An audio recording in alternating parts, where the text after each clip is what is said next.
Always remember, the opinion you follow should be your own. Just consider the things stated here to be a second opinion from a complete stranger online. Have you watched the newest episode of South Park, which, by the way, I believe is their 27th season that they've been on the air, which is amazing in itself.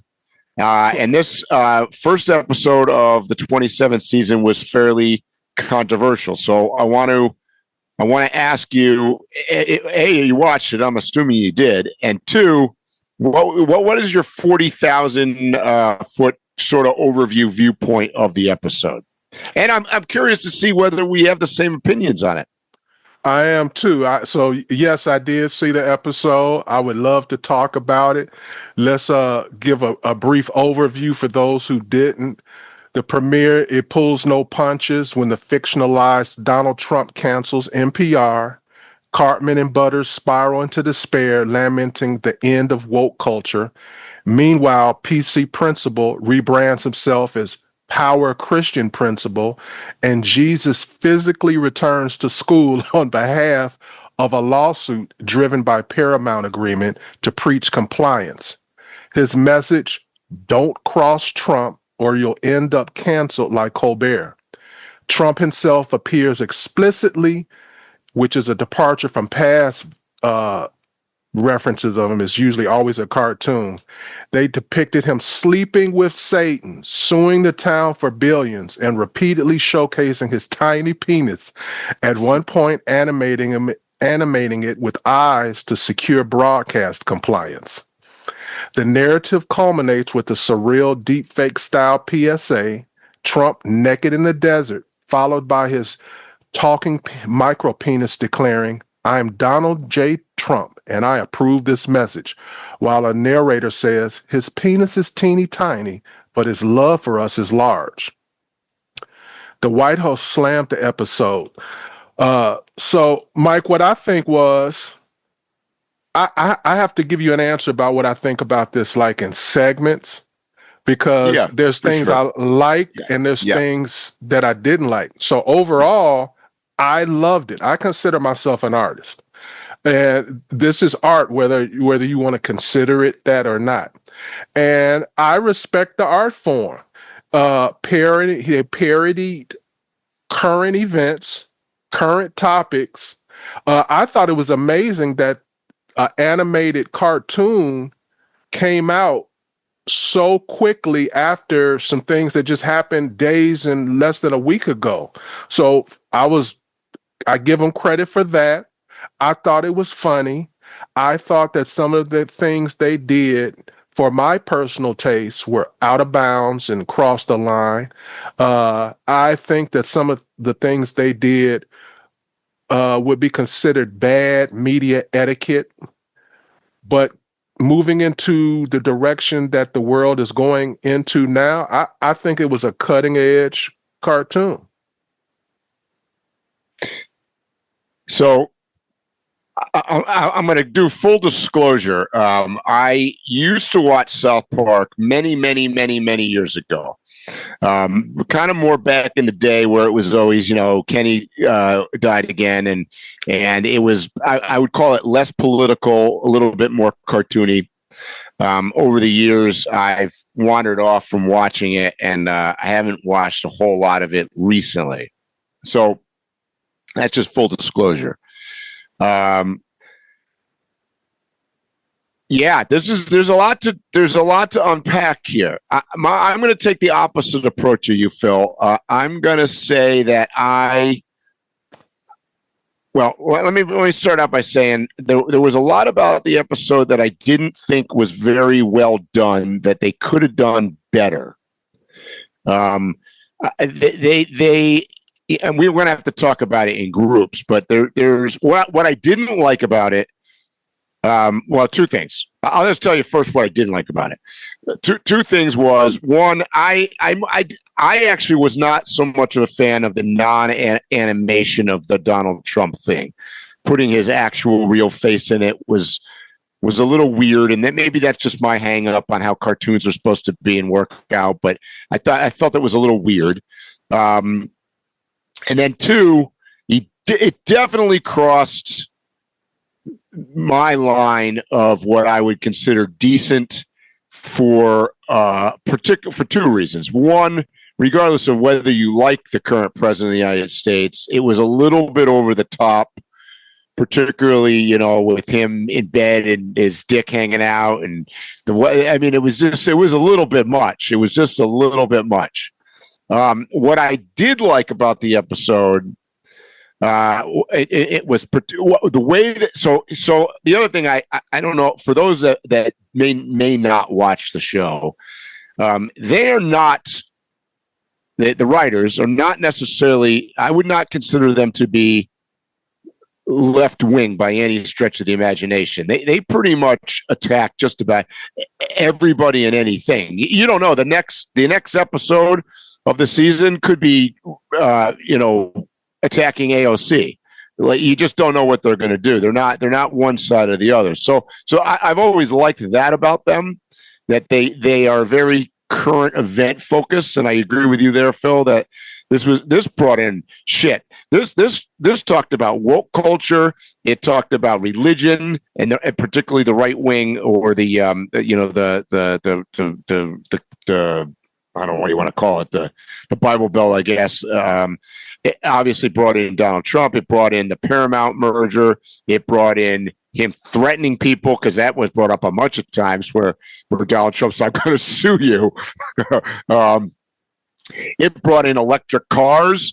At one point, the two of them are sitting in there trying to kill themselves by carbon dioxide poisoning, and they're sitting in a damn electric car. I thought that was the funniest part of the show, to be honest. So let's make this disclaimer now. If you want to watch this, shut this down now, because we are going to reveal everything. We're going to talk very openly about this. Go ahead, Mike. So the one I think the biggest, maybe the biggest talking point of the show was probably the woke is dead. Okay, so he, who was wearing a Cartman? I can't remember who was wearing the T-shirt. The woke is dead, and so that theme went throughout this entire episode. And we've talked about this on other podcasts, and I'm going to bring in another story that's in current events right now. I don't know if you're familiar with it, but the Sydney Sweeney, the actress she's doing jean commercials for American Eagle, and that's also become very controversial. The left wing, way left, has criticized it from everything from the Third Reich to because she happens to have blonde hair, blue eyes, and it'd be a white person, that it's racist and it's bringing back Nazism, because she's saying because basically she's saying my genes, and they're juxtaposing the two genes, her physical genes and the genes that she's wearing. But that has very much to do with this conversation about woke is dead. And it's an interesting contrast, because if you look about 2 years ago when Joe Biden was the president, we had what's her face, him, her, whatever you want to call it, doing that Bud Light commercial. And now you have a company that came out with an ad that God forbid had somebody with blonde hair and blue eyes, and by the way is pretty, and that's almost the opposite of what you might have seen about a jean commercial 2 years ago. You would have had to have 7 different colors of people, people ranging from obese to having no legs to whatever. I mean, so this woke thing that they're talking about in South Park, if you ask me, this is the two things I pick up from the episode, and I think they wanted you to think about this. I do think woke is dead to some extent, and I also think that that's a good thing, because I think we went way over the top. However, I think that the episode is also telling you that you could go too far, and suddenly it's become hysterically ridiculous the other way, where you've got Jesus coming down and it's all about religion. And it's, so, as you and I have talked about on this podcast before, politics tend to swing like a pendulum. Mm-hmm. And we have definitely swung away from woke to some extent. All of those things that represented our culture over the last, say, 5 years have almost become taboo words at this point. The question is what are they being replaced with? They're insinuating in the episode that Donald Trump was driving a lot of this, which there's some truth to that. I think it's, in my opinion, is way more than Donald Trump driving this. But what are your thoughts on what I just said? I guess let me ask you that first before I keep rambling. So far, we're in alignment. We're parallel in our thoughts. I'm not thinking any different than you so far. Mm-hmm. I agree about the undertone about the wokeness, and I also thought with the the gym teacher. Yep. The gym teacher and other people that they had, but more specifically the gym teacher, there were a lot of references to people who were strongly on the woke side. They were almost like a representative for the woke side, but soon as things flipped, they flipped too. All of a sudden, he was the Jesus gym teacher. You know what I'm saying? And there were other little constant reminders throughout the show of like, a person was one way and now they're the other way. So it was indicative of what's going on. Under threat by Trump and being sued. So there's correlation here with, like, say, Harvard University. There's correlation here with Paramount. There's correlation with taking out the late night comedians on television. So I think they didn't even pretend. They spoke on those things. They spoke directly on them. They started out with, where the fuck is NPR? Exactly. That was kind of funny in the beginning. Where's my favorite show? It's disappeared. However, you heard what he said. He said, I want to listen to, what did he say? I want to listen. What? He said, that's the funniest shit ever. Yeah, a bunch of Jews and something else complaining about some shit. What did he say? I thought it was freaking funny because he was kind of raining on. He was saying that he wanted to watch NPR because it was liberal, but more so to pick on the people that thought it was that it was the truth. That was the funny part. He made sure to frame it that this is, every time he referenced the show and what the show was about and why it was funny to him, he made it clear that this is a Jewish LGBTQ production. Yes. He was very adamant about that point. Yep. So, and with that, I feel like a person could have watched that episode and got educated on what's gone on in the last 12 years in our society. For sure. In 22 minutes. Yeah. I mean, because there's a lot of undercurrents going on. Obviously, they did bring up the Jewish thing quite a bit. The references there were obvious, indicating, the war in Israel and Hamas and everything going on in the Middle East. I just saw an article coming out that anti-Semitism is at its highest peak, and in fact, it's worse right now in Canada than it is in the United States. It's really a bad situation going on up there. So there's a lot of undercurrent that comes out in this episode, but it's all truthful. I mean, a lot of this, it's all going on. I don't have something to say about that in correlation to the actual episode, but I have a side question to this, Mike, and you're the right person to do this because you've traveled more than me. Okay. In my travel, what I have noticed is there is a commonality in either displeasure, distrust, or disdain toward the Jewish community as I travel. I can find people who are anti-Semitic in large numbers all all over the world. Well, for sure. I mean, largely. And it seems as though there is also a protection globally for anti-Semitism all over the world. Yeah. And people tend to show that anti-Semitism when it's comfortable to say it, and they hide it when it's not comfortable to say it.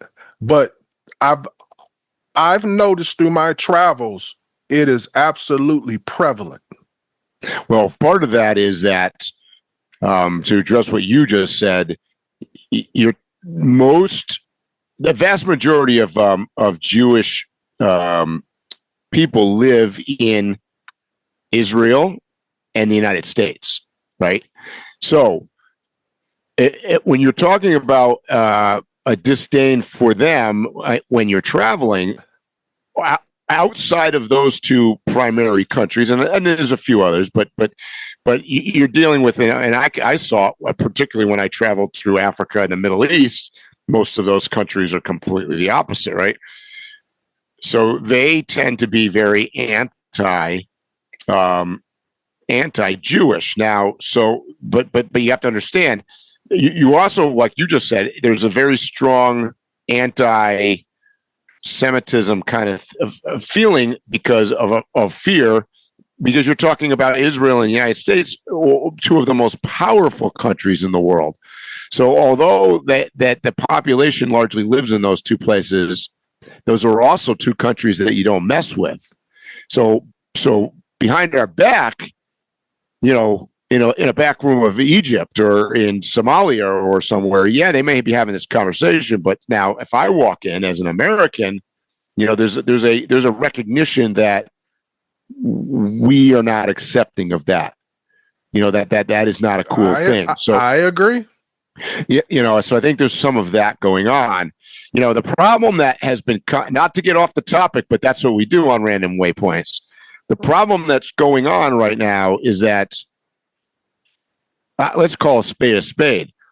People are equating Jewish people with the Israeli right-wing Netanyahu government that is basically committing genocide in Gaza. There you go.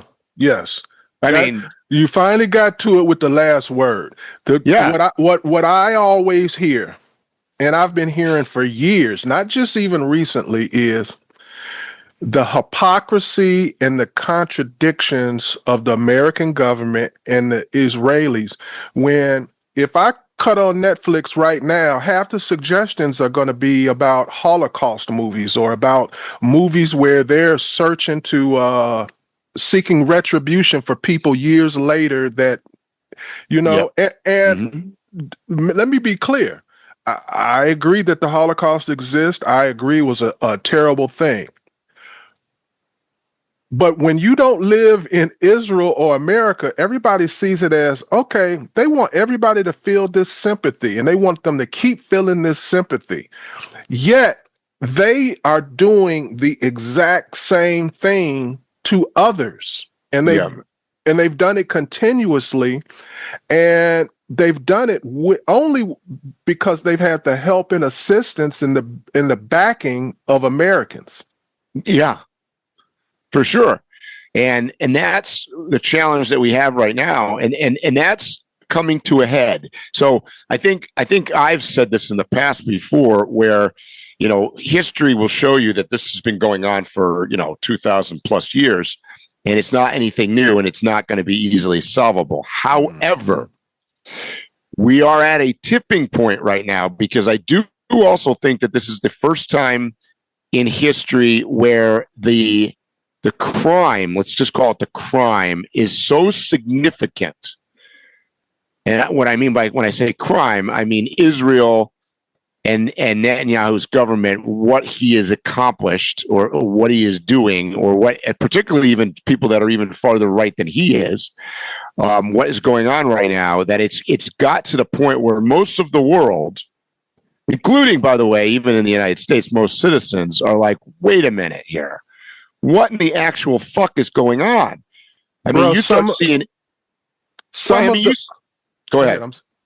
No. I was just going to say some of the footage that they've been showing, all you got to do is put it in black and white, and it would look like some old Holocaust footage. Exactly. If you put it in black and white film, you would see people walking through Gaza that look like skeletons. It easily could be somewhere in a concentration camp in Germany. So, and that's the problem.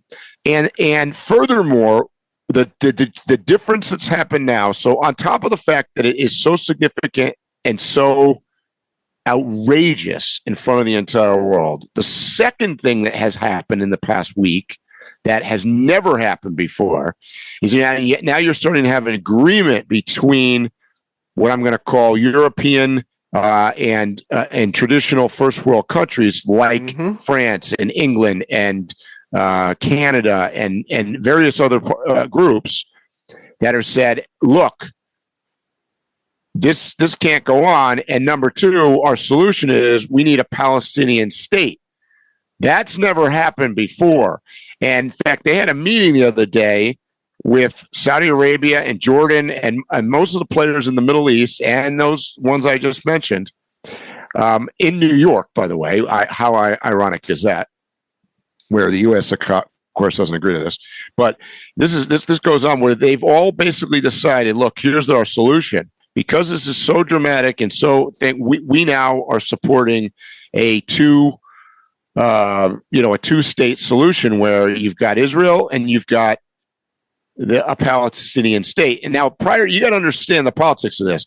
Jordan, which I've been to, and Egypt and Saudi Arabia, all these countries have never been fans of the Palestinians. Okay, they've never been a fan of Hamas. They've never been a fan of the PLO.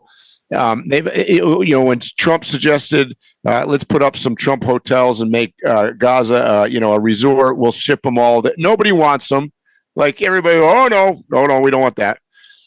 So here's an interesting thing when everybody agrees, and I think we've got to a point where something's going to happen because I agree. And here's the problem. Gaza is not really the problem because, quite frankly, I think that everybody eventually might be able to agree that, shove them all in Gaza, call it his own country. Who gives a crap? It borders Egypt. It's on the edge of Israel. The problem is the West Bank, Jerusalem. Israel has got no appetite whatsoever to give up territory. I mean, in fact, they don't want to give. They want to take over Gaza, quite frankly. And that is the reason why all the places you named have a change of tune because, I mean, they're all basically world leaders and warlords and whatever, and they understand the mentality of a world leader, and they know that they could be next easily. They know the tide could change. Yep. They'll make some false psyops reports about something they did, and the war's on. That's right.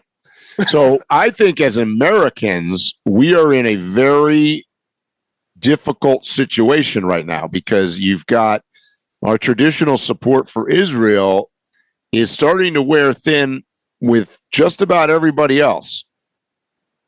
I mean, Canada included it's crazy. So,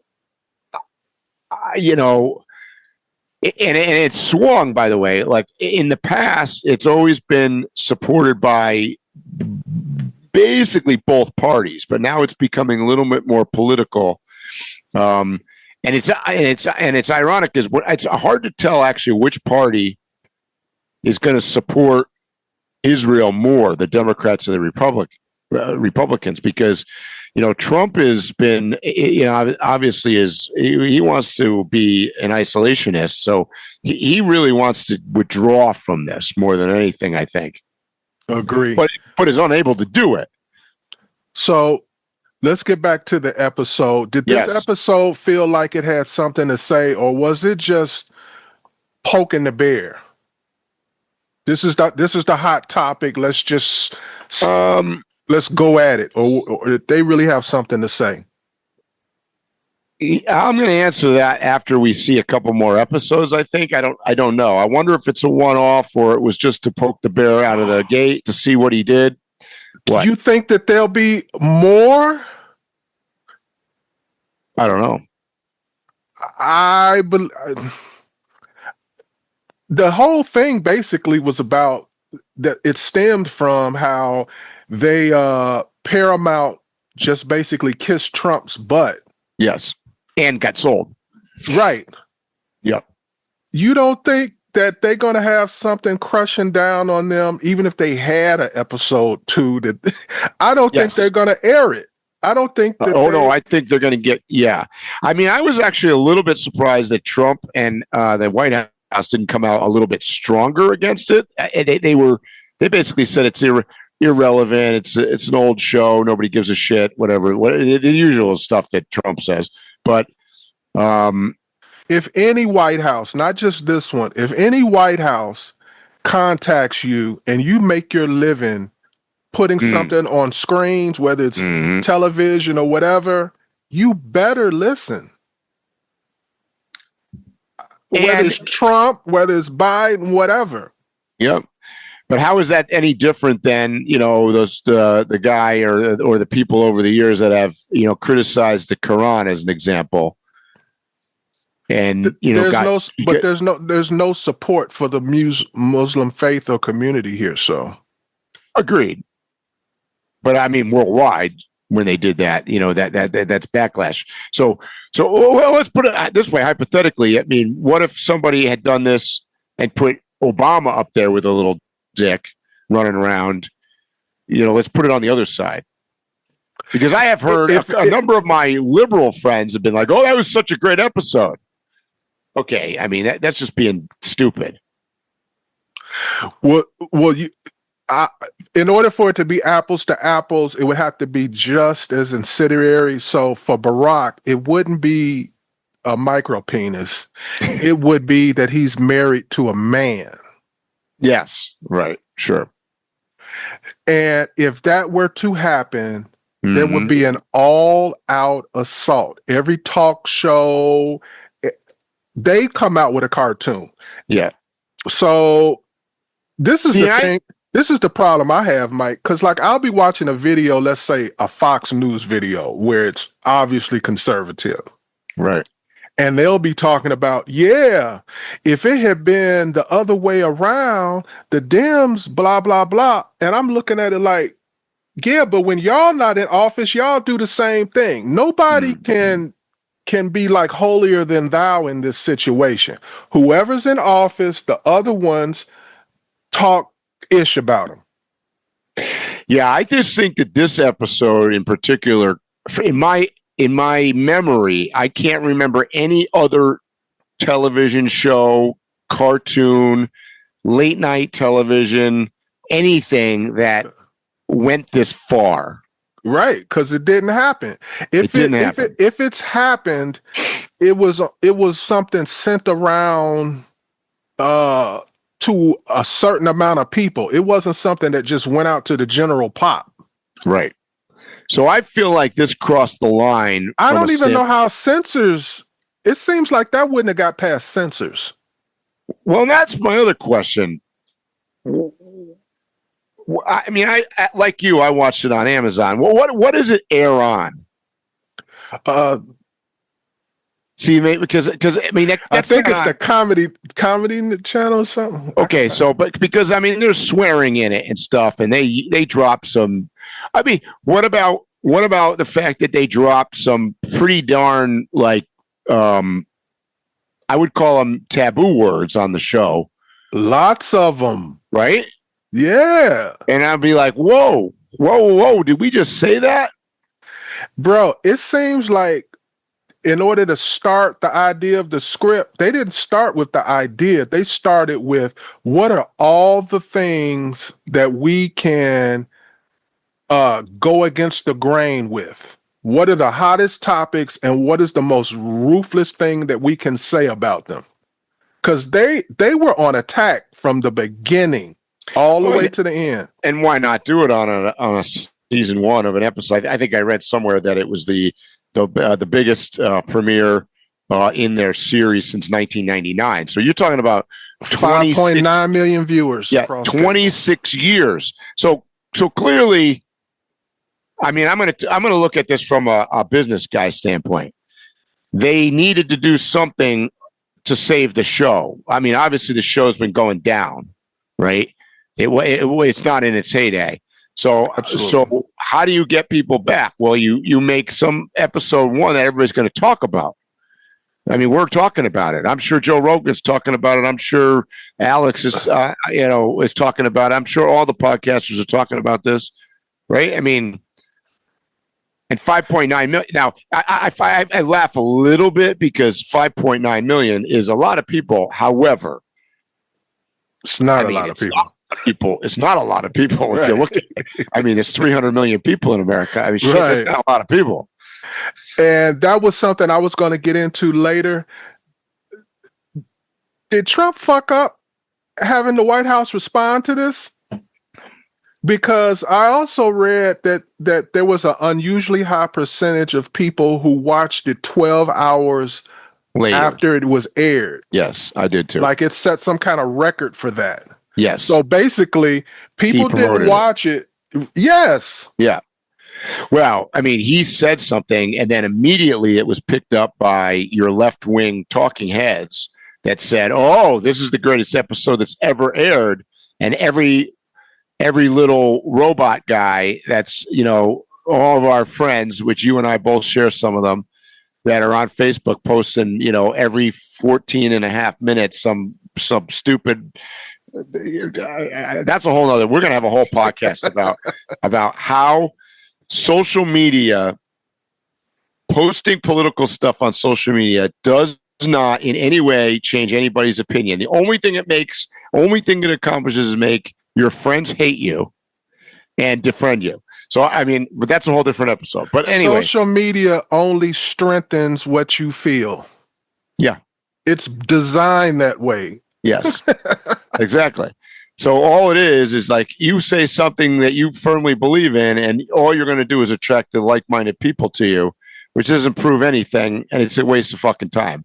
So for all you people that I'm about to defriend on my Facebook out there, because I tell you, Phil, I've gone through like 4 different iterations of defending people. And by the way, some of them are people that are posting things that I actually agree with. But I just like it. This is not dude, who are you talking to? Who are you talking to? Nobody gives a flying fuck what your opinion is. No one cares. And to go on what you said about how it doesn't change people's opinions, I've literally had people say stuff to me like, Trump said this on January 6th, or yes, Trump said this about the whatever boys or whatever, and and different things. Mm-hmm. And then I have literally gone on my phone and shown them, listen to the full video. Yep. And it literally dispels everything they just said, and they get mad at me. Of course. And it doesn't matter. Within an hour, you've had 7 friends post the exact same meme, right? Because they're all just reposting the book. And by the way, I'm going to look. But how are you mad at somebody? Wouldn't you be? I'm excited when I learn, I got the truth. Thank you, Mike, for showing me the truth so I can quit saying this dumb stuff. No, because it doesn't help their cause. Right. Their thinking is not, now I won't keep saying this dumb stuff. It's like, I can't continue saying this dumb stuff. Right. Without looking bad, because some of them will continue. And by the way, somebody's going to say out there, hey, well, you guys are running a podcast right here talking about your opinions. Nobody gives a fuck what you guys think either. It's totally different. If you don't listen. Don't tune in. Don't listen to us. We don't give a shit. Go listen to somebody else. But this is a different platform, right? This is a platform for discussion to talk about this. You tune into Random Waypoints and you know what you're going to get. You know we're going to talk about different issues. When I go on Facebook, I want to know what my mom's doing. I want to know what my friends are up to. I want to know who's on vacation. I don't care whether you think Obama was. It's not relevant to that platform. You're not a podcaster. You're not a television host. You're not Sean Hannity with his own show. You're none of those things.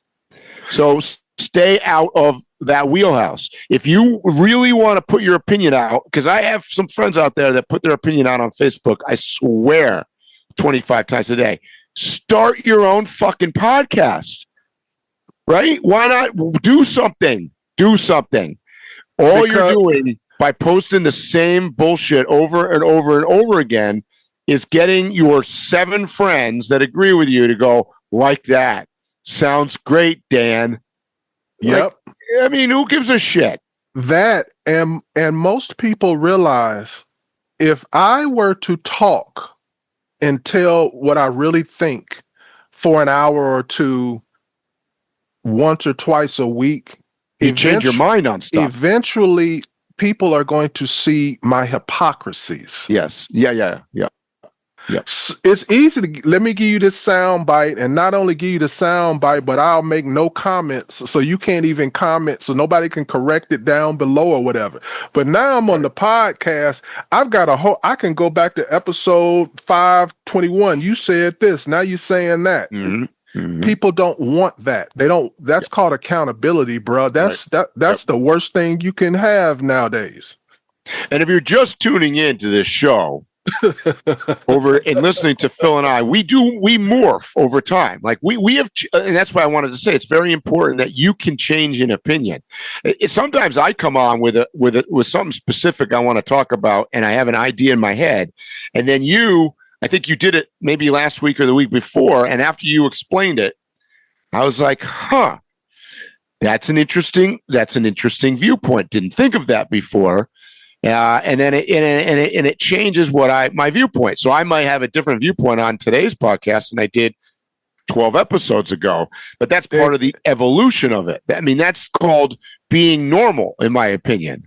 Yeah, and vice versa. I've had you give me epiphanies right here on this show, and I've acknowledged it. But that's the key. But that's the key difference, Mike.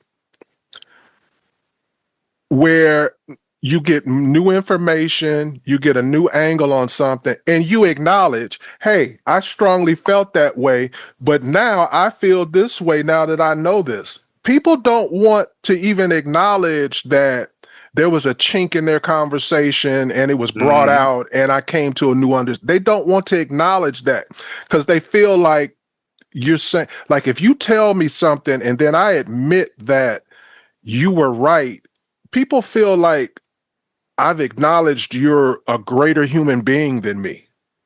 That's how people think now. And it's motivation. So, for those people that are posting their, incessant stuff on Facebook, their motivation is to I'm not going to name names, but I've got a couple people that are like, every 10 minutes they're posting something that says, Trump's a murderer, he's a rapist, he's a this and that, you voted for him, blah, blah, blah, blah, blah, blah, blah. Okay, we've heard it a million times. What is your goal? Okay. The difference here is that here on the podcast, I mean, I'm not going to speak for you, Phil, but I'm pretty sure that we don't have a goal. We talk about current events and different things. I'm not trying to convince anybody to like Donald Trump. I'm not trying to convince anybody to hate Donald Trump. I'm not trying to really convince anybody of anything. I usually try to show what actually is going on and to talk about the two sides.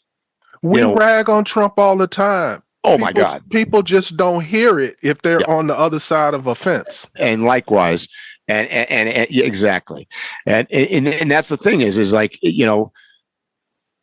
I think Joe Rogan, who, admittedly, I don't want to say that you and I ever just talked about this because I don't think we ever did, but our show mimics his format to some extent. Like, we just wander around and talk about various different things. Sometimes we have different guests on. We talk, sometimes it's politics, sometimes it's not, so we mimic the format a little bit of him. And if you've listened to him at all, and if you've listened to him at all recently, one could argue during the election, he was a fairly strong proponent for Donald Trump, and that he was probably somewhat instrumental. We talked about this last week when you asked me who was it Howard Stern or Joe Rogan that was more influential over the course of time. But if you listen to Joe Rogan recently, he's like, what the fuck? Put out the Epstein thing. I don't understand. So he's not in anybody's pocket ever, and he's going to be just as strong against something as for it. And I hate to say this, most Americans can't stand that. They hate that. And this goes back to what I was saying about podcasts give you evidence. Mm-hmm. If I know if you've really been watching Joe Rogan for a long time or not, because he was so liberal that he used to piss me off when he was on that side. Exactly. He was almost like a hippie flower boy when he started out. Mm-hmm. Yep. But that also goes to my point, Phil. There's an evolution, right? So he's been doing it. He talked to enough guests. He's evolved over time. And I think, to bring this whole discussion back to the South Park episode and talking about woke and stuff, I think some of those elements that occurred over those years drove a person like Joe Rogan, who's more mainstream, middle of the road, normal, to be like, wait a minute, where in the shit is this country going? I was a flower child, left-wing guy, but man, do we really give a shit about these three people that are like, do we need to have 12 different bathrooms with different signs on it for different sexes? I think after a while, common sense comes out a little bit. And that, by the way, that was referenced in the South Park episode too. In fact, they had a bathroom with the things on it. Was canceled out. That was like only guys and girls now. But so there's a knock. See, I actually took that episode not only was attacking Donald Trump, I think it was actually attacking a lot of the Joe Biden progressive left-wing elements of the Democratic Party too. I think it was attacking them too for a lot of the nonsense that they put the country in, which is why there's a backlash against the woke stuff now. I think they were addressing that to some extent. That's why I wouldn't be surprised if they came out with an episode that was on like, Mondami in New York or something. So, Mike, here's a good example of something. I just adamantly said I cannot imagine them having a second episode that goes down this road, right? Mm-hmm. But after talking to you a while and realizing, like, they need a second episode just to survive. They can't go back to be having an argument about, cheesy puffs or something, no. They've set a standard now that and they're going to have to live with one way or another. And now that I think about it more, they may even want to get fired. Maybe. Picture this, Mike. They come out with a second episode, just as bad, just as inflammatory.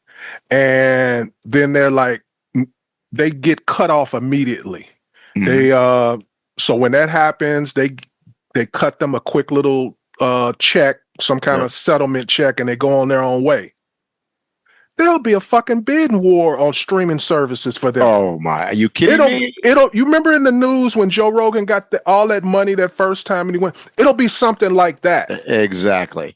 I mean, look at the biggest broadcasters right now. It's not MSNBC or Fox News.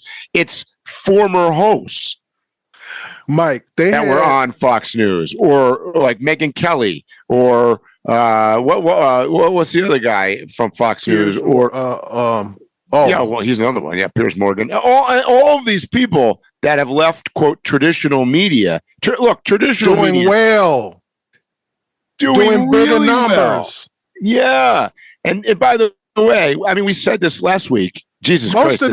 Most of these CNN and MSNBC shows, they never see 1 million viewers. Phil, did I just say, and oh, by the way, did I just sound like Joe Biden there for a minute?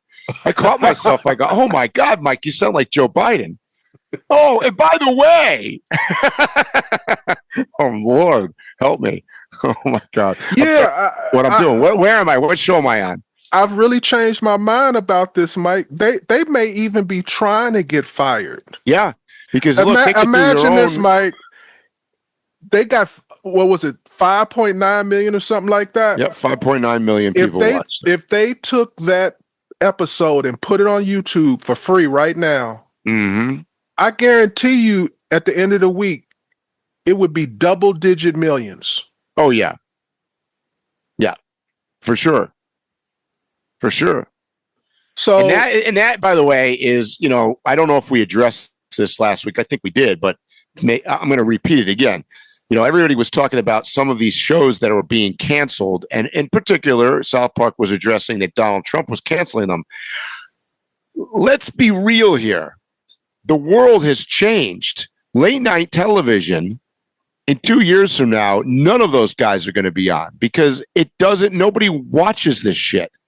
That's not, people stream things. This is old school news here. Like, nobody is watching this garbage anymore.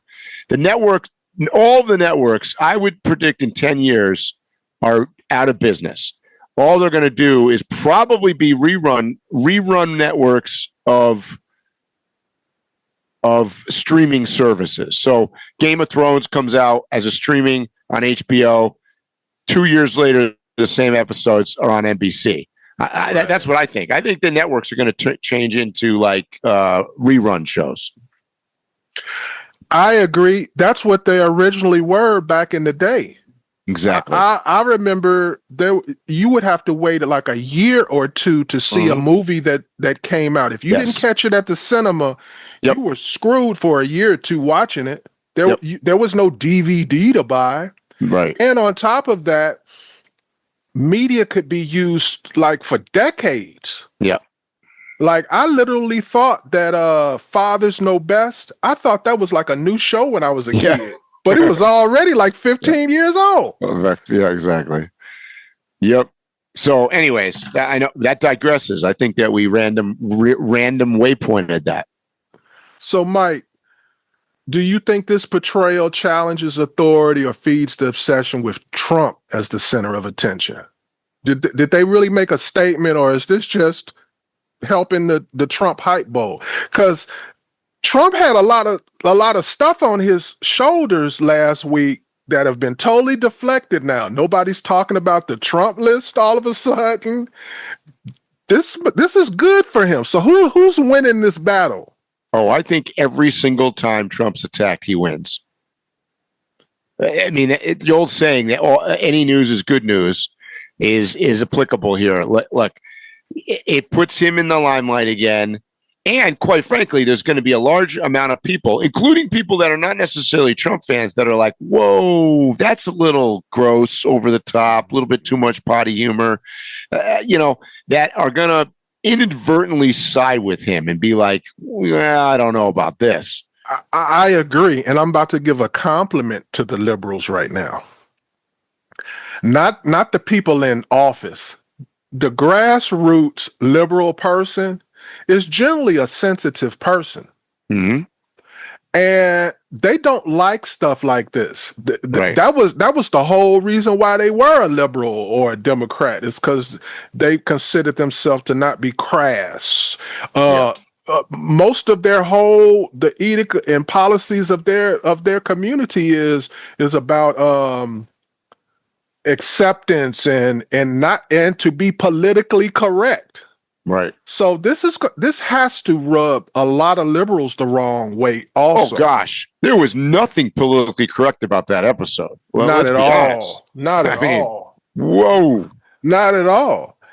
And I'm not offended on a personal level, but no.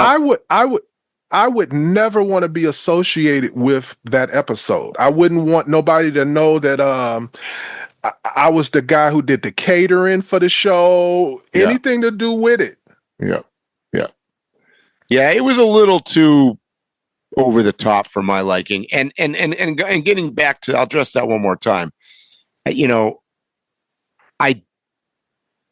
Maybe I'm just old school, but I think that was a little bit too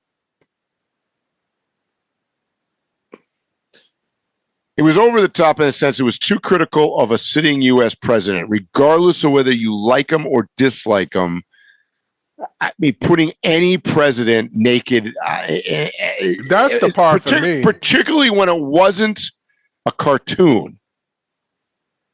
You know what I mean? It had his real face. It was his real face. I think the cartoon micro penis and the real one were out of bounds. Yes. And let me ask you this, Phil. Do you think that Trump's going to sue him? I think he's going to hold off on that. I don't think he has an interest in suing them. Which is ironic because... But he's holding it in his back pocket. So if he needs another week of, interference, he might throw a lawsuit out there to keep the news on the lawsuit. Because to me, if you use the guy's face like that, that's disparaging as all hell. Was that actually his face? Because I thought that they had found some old dude that looks very similar. I don't know. It sure looked like his face. It did look like him. Yeah, I don't know. I would like to know that. Because I'd be surprised if he didn't sue him. But I mean, and that, by the way, that was obviously addressed in this episode quite frequently. It brings up another topic I heard the other day. Oh, and just so you know, Mike, he could sue all he want. This has already been settled in the U.S. Supreme Court. Parody is absolutely legal, and there are no bounds. Yeah, the question is yes, but remember, which they also insinuated, he has the court in his pocket, which he kind of does to some extent. Okay, so where's the line? So I'm going to bring up one other current event. I heard the other day, and I read a bunch of articles on it, that Trump has basically is kind of threatening the ownership of I'm going to call them the Washington Redskins, but it's the Commanders. What the hell is he doing? Did you hear this? I know exactly what you're talking about. So Trump is trying to get. He's basically saying, if you don't change the name back to the Redskins, I'm going to block a new stadium build in Washington, D.C. He is doing what the Democrats normally do. He is picking a crazy issue to stand on. And that was my reaction when I heard it. Why did you even... What is going on? Yeah, who gives a shit? But something I'm learning about Trump, bro, you'll learn a year from now that he got slighted at some function, and he walked up to the owner of the team, and the guy ignored him or something.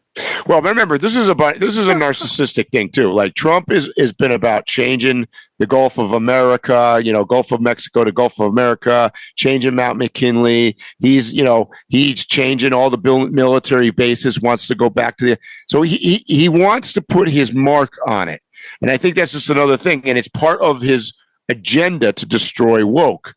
He wants to, both them and the Cleveland Indians to change their names back. And by the way, I'm not hearing no support for this. I'm not even hearing from racist people.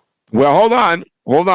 The two owners, or the two guys that represent the private equity firms that bought the Washington team from Dan Snyder, who, by the way, Dan Snyder was, a fucking. This guy was a dick of epic dick proportions, right? Like, this guy was just a horrible human. I would assume that he has a micro penis. Anyways, the guys that have bought it, there was an article, an insider has said that they have decided that they need to sit down with Trump. And then this can't be ruled out, because if he has enough power, and in fact, it got to the level they want to take a survey, I think, of the Native Americans again, which, by the way, the last time they did that was very divided. It was almost 50-50 that the Native American population was in support, because so it was, let's put it this way. It was never the Native Americans that really drove the name out. Remember, it was the George Floyd thing that happened, which had obviously nothing to do with Native Americans. It was this woke thing, and it was all that stuff that happened after that. So it was a reaction, and I think that the reason that Trump wants to change it back is that for the very same reason. It's just a reaction. It's like, okay, let's destroy everything about that woke thing that happened. And to me, I agree with you. That's getting so far down into the weeds. It's the reason the Democrats are not in office right now, because they screwed up and they attached themselves to the losing 20% of the issues. And not only that, that's a loser. And not only that, when the Democrats were winning, they didn't know when to just stop. Yes. Yeah. That's really went too far. Everything that's going on now is because they went too far. And then people was like, whoa, I ain't taking this. He's going to mess up and do that. Yeah. Yeah. Because getting into the weeds about changing the Washington Commanders name that's in the weeds, dude. I mean, come on.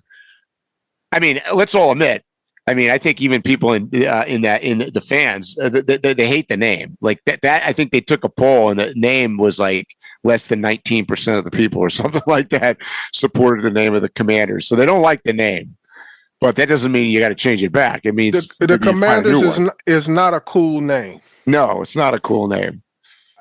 But they like the Washington football team name better than the Commanders. That's the funny part. So this is a very good example of, if people think we're biased, we will rag on Trump just like anybody else. I have biases, Mike. Yeah. I have lots of biases. I mean, we all do. I attempt to call it like it is. But dude, that's borderline illegal. Meaning, like, he's messing with private business. He is threatening basically to put his weight over the National Park Service and something else that controls the federal land. That, because it's not about the stadium, the city of Washington D.C., which is not federal, is the one that makes the decisions, right? So Trump has no jurisdiction other than the land that they want to sit it on has to be leased, I think, from the federal government. I think it's on National Park Service land. So now he's way out of his element here. I mean, there's got to be something illegal about that. Like, no, dude, stay out of that.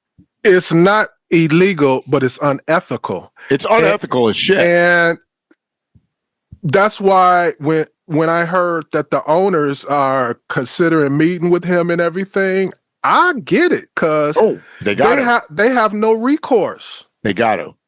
Yeah, they're screwed. Just like these media companies. You don't have.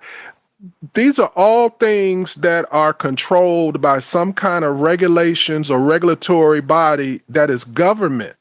Yep. You end up coming to him with your hand out.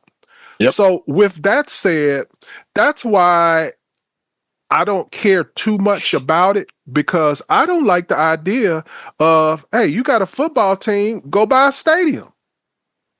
Why do you need a subsidy of any sort? And that's for sure. Because it's, at the end of the day, it's a private business. It's an entertainment business. My opinion, the government should get the hell out of baseball stadiums and all the rest of it. And this whole argument that it brings people in, and they've proven that a million times over that that's a bunch of bullshit. That it's somehow helping the government. No. The subsidies that they get for this stuff is crap. I mean, they sold that. I mean, Dan Snyder, who lives in England now or something, he's trying now. I think if you don't know, familiar with the guy, Google him sometime. I mean, he's like, it was pretty much known as the worst sports owner in history, but he made, I forget how many billions of dollars. It was a record at the time, $6.5 billion. I think he sold the team for. I mean, they've got money.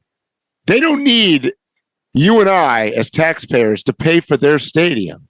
Give me a break. I remember when he sold it, because they didn't even really talk about the sale the question that I saw on like ESPN and everything is, if his is worth this, then what are the Dallas Cowboys worth? That's what I. Exactly. What are the Dallas Cowboys? Because they really sucked at that time. They sucked.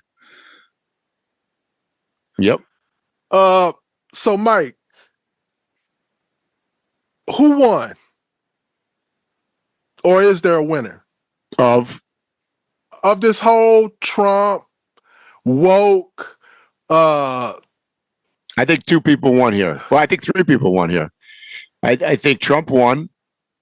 I think, like you said, it's a diversion. It's one more diversion that was given to him on a silver platter, and everybody forgot about Epstein all of a sudden. Now we're talking about Trump and his micro penis. 2, I think South Park, the writers won because they took a non-relevant show and brought it to the forefront, and people are talking about it. That's the power of the internet. And I think the movement against woke won. I think it made woke look stupid, and I think that I think it's, which by the way inadvertently helps Trump. I think it drove people. I think there's a lot of people out there that it drove even farther away from woke, that'll be like, yeah. So I'm on board. I mean, you got to remember, this is America you're talking about. I think there's a lot of people that are like, yeah, screw that Bud Light chick, dude, dick, chick with a dick. You get no argument out of me on that. So Mike, this is the first episode of the 27th season. I decided to, instead of purchasing just that one episode to watch, I just went on ahead and got the season.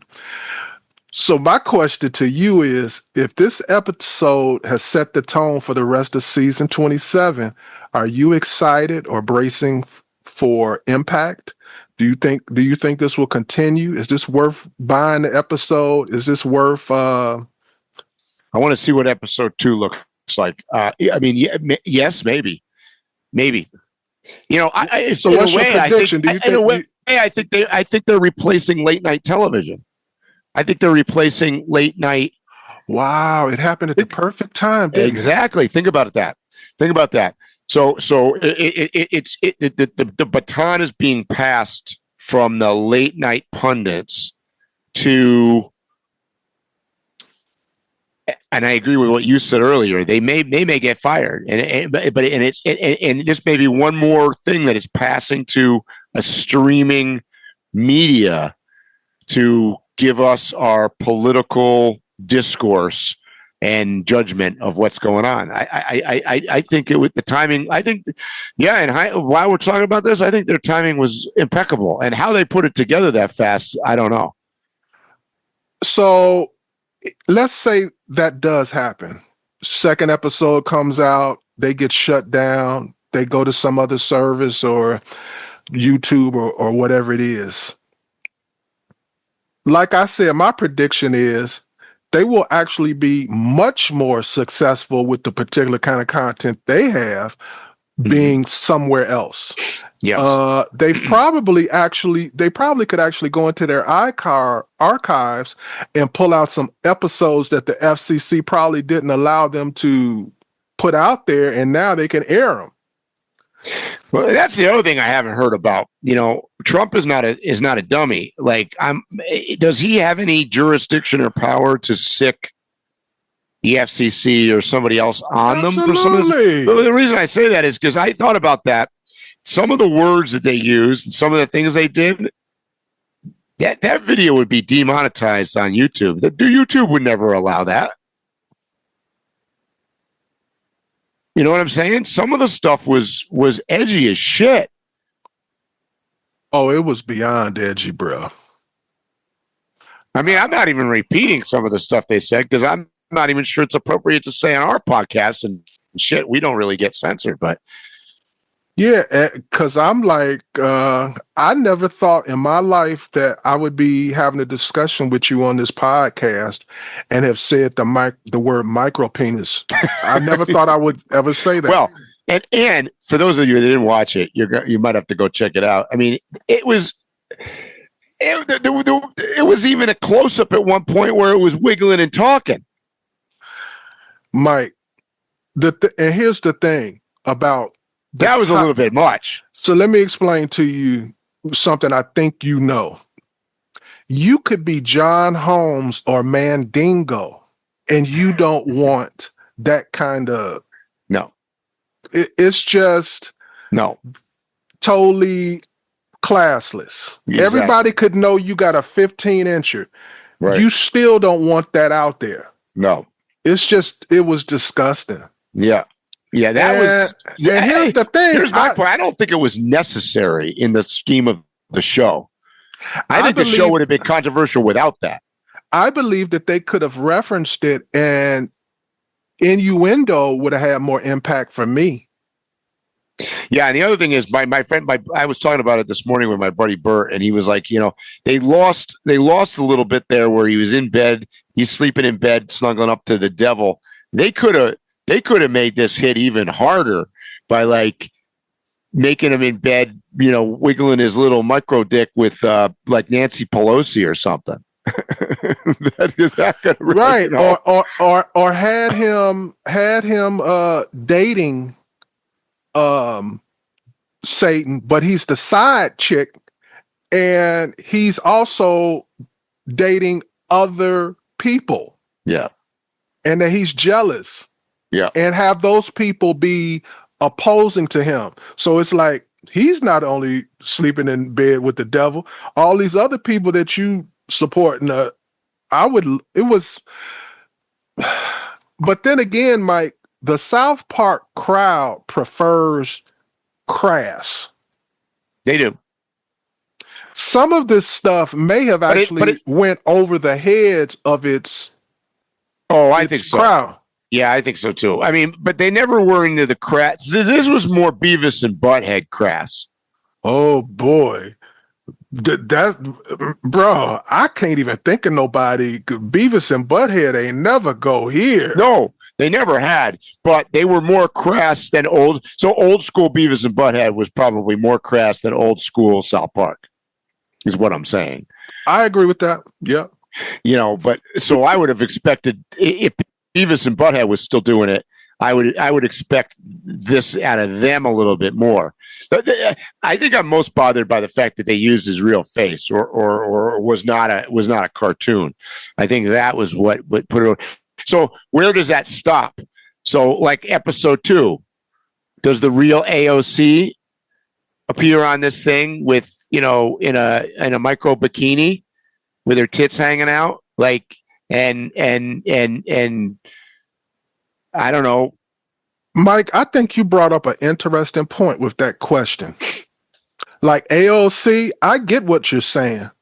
I could see you naming a few other people, but would the South Park crowd know who AOC is? I think that a lot of people that you're saying that the South Park crowd is dumb. Yeah, I am.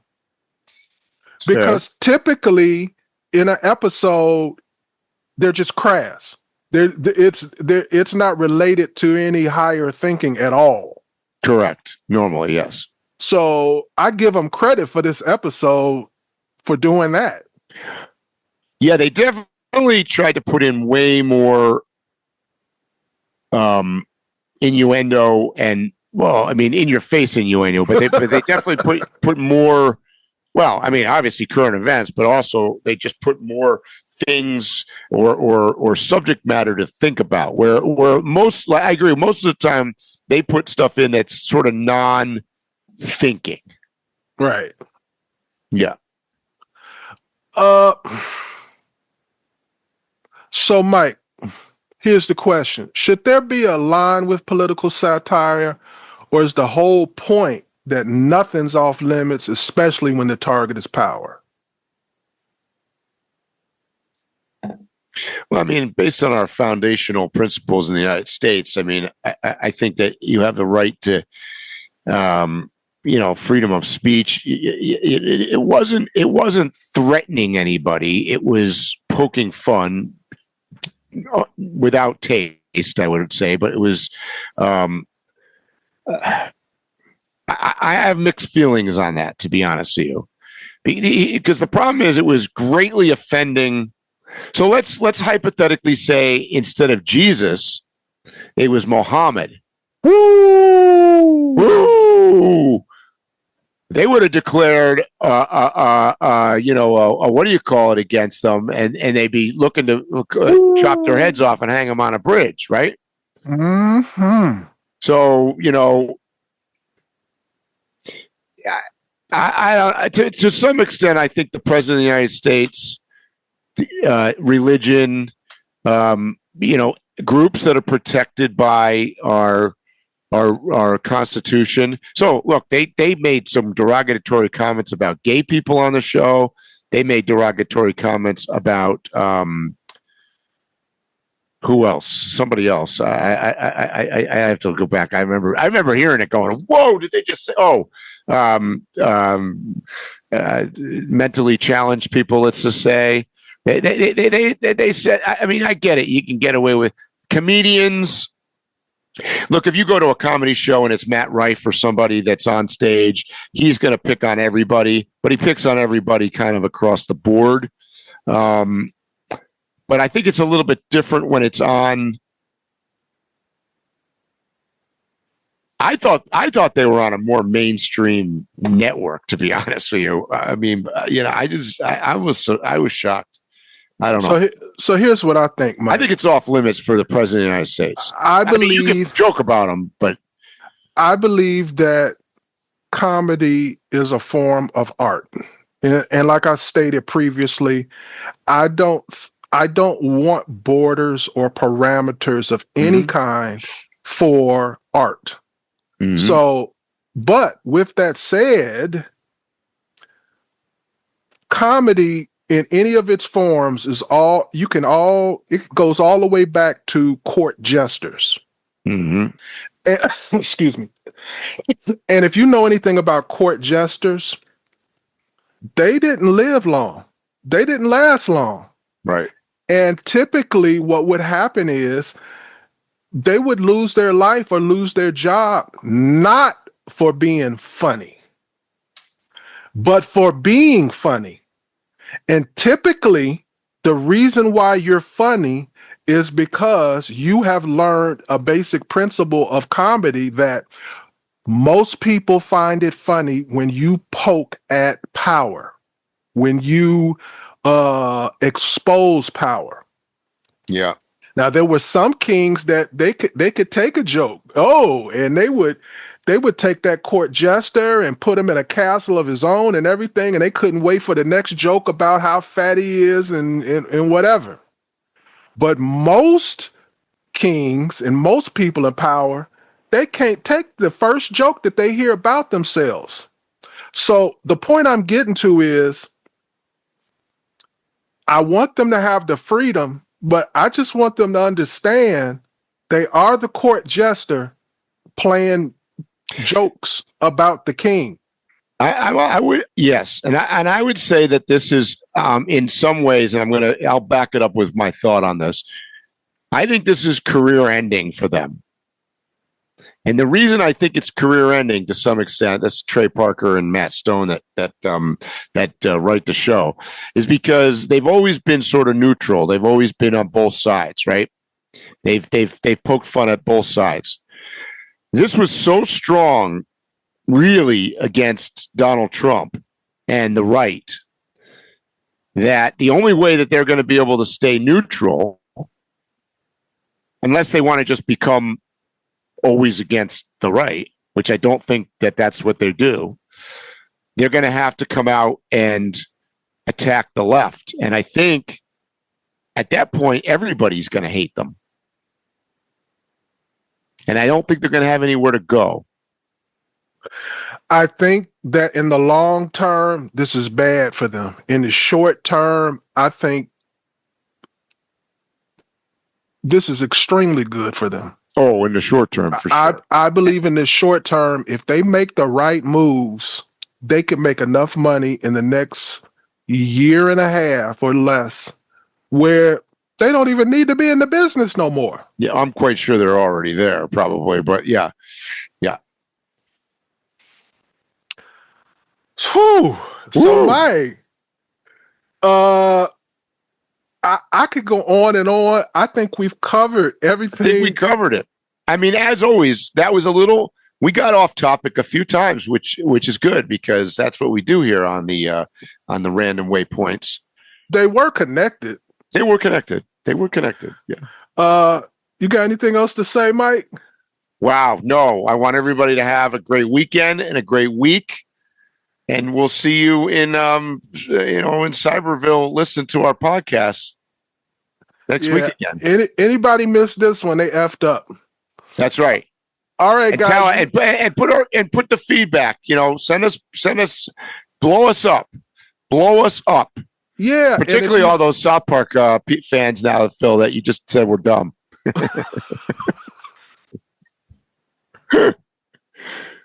I don't like dumb comedy in general. Yeah. And it's very popular. So it is. All right, guys, you know what I'm going to say. Stay safe, tread lightly, and hopefully we'll see you here on South Park.